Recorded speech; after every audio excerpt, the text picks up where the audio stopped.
آخری رمضان کی نشانی، کیا یہ والا رمضان آخری ہوگا؟ جاننے کے لیے ویڈیو کو آخر تک ضرور دیکھیے گا۔ رسول اللہ صلی اللہ علیہ وآلہ وسلم نے اپنی امت کو آنے والے ہر قسم کے فتنوں کے بارے میں نہ صرف خبردار کیا بلکہ مستقبل میں رونما ہونے والے اہم واقعات کے بارے میں بھی آگاہ کیا۔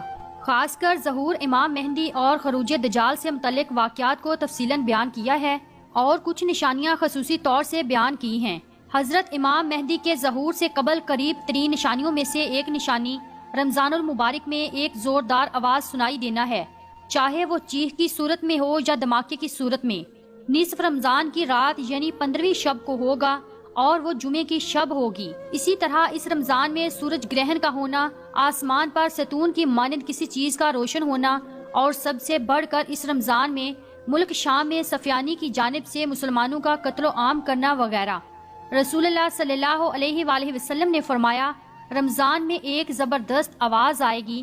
صحابہ کرام رضوان اللہ علیہم اجمعین نے پوچھا، یا رسول اللہ صلی اللہ علیہ وآلہ وسلم، آواز رمضان کے اول میں ہوگی، درمیان میں یا پھر آخر میں؟ آپ صلی اللہ علیہ وآلہ وسلم نے فرمایا، نصف رمضان میں۔ جب نصف رمضان میں جمعے کی رات ہوگی تو آسمان سے ایک زوردار آواز آئے گی جس سے 70,000 لوگ بے ہوش ہو جائیں گے اور 70,000 اندھے ہو جائیں گے اور 70,000 بہرے ہو جائیں گے۔ ایک اور روایات کے مطابق 70,000 راستہ بھٹک جائیں گے اور 70,000 لڑکیوں کی وکالت زائل ہو جائے گی۔ صحابہ کرام رضی اللہ تعالیٰ عنہ نے دریافت کیا، یا رسول اللہ صلی اللہ علیہ وآلہ وسلم، تو آپ کی امت میں سے اس آواز سے کون محفوظ رہے گا؟ رسول اللہ صلی اللہ علیہ وآلہ وسلم نے فرمایا، جو اس وقت اپنے گھروں میں رہے اور سجدوں میں گر کر پناہ مانگے اور زور زور سے تکبیریں کہے۔ پھر اس کے بعد ایک اور آواز آئے گی، پہلی آواز حضرت جبرائیل علیہ السلام کی ہوگی اور دوسری آواز شیطان کی ہوگی۔ پھر فرمایا کہ واقعات کی ترتیب یہ ہوگی کہ آواز رمضان میں ہوگی، دراصل جنگ کی طرح شور شرابہ ہوگا جو کہ شوال کے مہینے میں ہوگی، اور ذی القعدہ میں قبائل عرب بغاوت کرے گی اور ذی الحجہ میں حاجیوں کو لوٹا جائے گا۔ رہا محرم کا مہینہ، محرم کا ابتدائی حصہ میری امت کے لیے آزمائش ہے، اس کا آخری حصہ میری امت کے لیے نجات ہے۔ اس دن وہ سواری بامک جاوے کے جس پر سوار ہو کر مسلمان نجات پائے گا، اس کے لیے 1,00,000 سے زیادہ قیمت والے اس مکان سے بہتر ہوگی جہاں کھیل و تفریح کا سامان ہوگا۔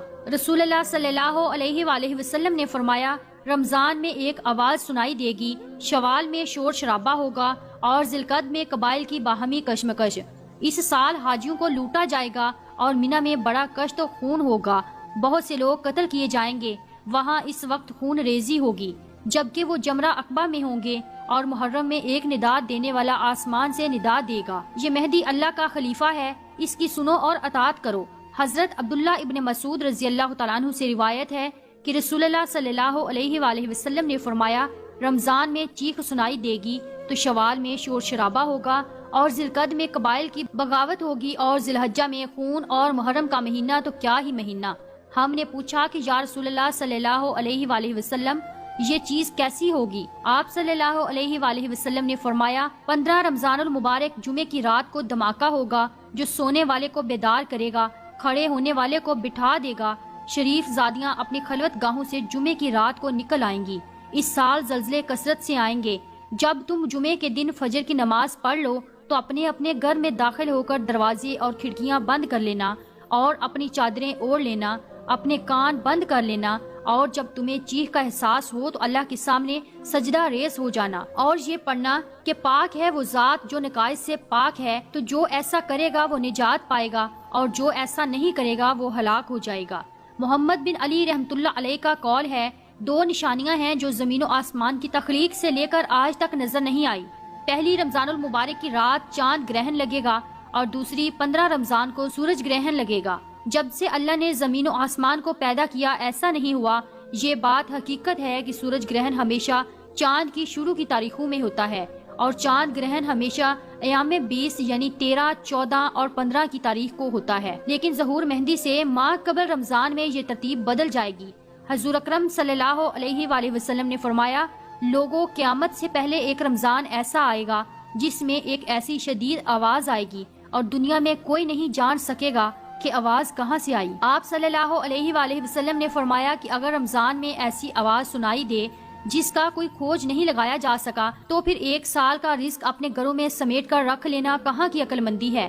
حضرت جابر رضی اللہ تعالیٰ عنہ فرماتے ہیں کہ میں نے رسول اللہ صلی اللہ علیہ وآلہ وسلم کو یہ فرماتے ہوئے سنا کہ میری امت میں ایک جماعت یوم قیامت تک سر بلندی کے ساتھ حق کے لیے برسر پیکار رہے گی۔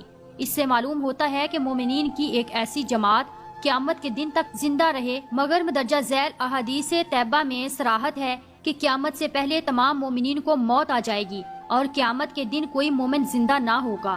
حضرت علی رضی اللہ تعالیٰ عنہ سے پوچھا گیا کہ وہ کون سا عمل ہے جسے موت کے وقت ملک الموت انسان کی تعظیم کرتے ہیں، اس کی روح سکون سے قبض کرتے ہیں، تو حضرت علی رضی اللہ تعالیٰ عنہ نے ارشاد فرمایا، اے شخص، وہ 3 عمل یہ ہیں جو انسان یہ 3 کام کرتا ہے تو موت کا فرشتہ اس کی تعظیم کرتا ہے، یوں وہ اپنے مالک حقیقی سے جا ملتا ہے۔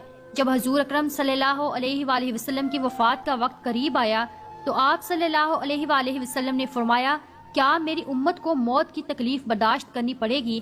تو فرشتے نے کہا، جی ہاں، کرنی پڑے گی۔ آپ صلی اللہ علیہ وآلہ وسلم کی آنکھ مبارک سے آنسو جاری ہو گئے تو اللہ تبارک و تعالیٰ نے فرمایا، اے محمد صلی اللہ علیہ وآلہ وسلم، آپ کی امت اگر یہ ہر نماز کے بعد آیت الکرسی پڑھے گی تو موت کے وقت اس کا 1 پاؤں دنیا میں ہوگا اور دوسرا جنت میں ہوگا۔ حضرت سیدنا ابو امامہ رضی اللہ تعالیٰ عنہ فرماتے ہیں کہ رسول اللہ صلی اللہ علیہ وآلہ وسلم نے فرمایا، جو شخص ہر فرض نماز کے بعد آیت الکرسی پڑھے تو اس کو جنت میں داخل ہونے سے موت کے سوا کوئی چیز نہیں روک سکتی۔ ام المومنین سیدہ عائشہ صدیقہ رضی اللہ تعالیٰ عنہ فرماتی ہیں کہ میں نے نبی کریم صلی اللہ علیہ وآلہ وسلم کو دیکھا کہ جب آپ صلی اللہ علیہ وآلہ وسلم سکرات الموت میں مبتلا تھے تو آپ علیہ الصلوۃ والسلام کے پاس پانی کا پیالہ رکھا تھا جس میں پانی تھا۔